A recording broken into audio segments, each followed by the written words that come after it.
Endi avvalambor bu narsani undan oldin ham gapirganman. Men uchun o'zi azaldan soliq to'lash burch bo'lishidan tashqari men uchun sharaf ham bo'lgan. Chunki Yaponiyada talabalik paytlarimda meni u yerda ota-onam, tutingan ota-onam, ustozlarim, biznesga o'sha maslahat bergan insonlar bor. Shular tarafidan gapirilgandiki, sizlarning davlatingizga men investitsiya qilmayman deganlar. Nimaga desam, sizlar soliqdan qochar ekansizlar. Sizlar o'sha kommunal to'lovlarni to'lamas ekansizlar, sho'chiklarni aylantirar ekansizlar.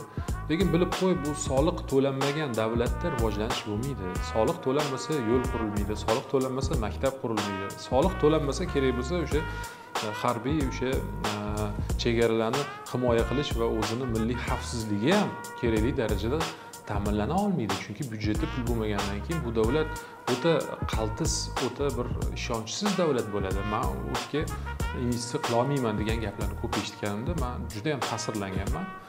Shuning uchun masalan bu faoliyatimiz davomida ochig'i juda katta soliqlar to'laymiz va hech qachon men bu narsani mana bemalol mana sizlarga kabiraga aytaman. Hech qachon soliqqa aylanib o'tish fikri bilan hozir masalan oxirgi 5-6 yil desam yana ham adolatliroq bo'ladi. Fikrimiz bo'lmagan. Biz ichimizdan xursand bo'lamiz, shu to'layotgan yuzlab desam bo'ladi, yuzlab milliard so'm soliq to'laymiz. 100 dan ortiq desam ham to'g'riroq bo'ladi, 100 milliarddan ortiq. Shu soliqlarimiz davlatimizdagi ehtiyojlardagi, xalqimiz ehtiyojidagi qaysi bir yo'nalishlarga bizlarning ham hissamiz bor degan ichimda bir nima deydi, faxr emas-ku, bir quvonch bor.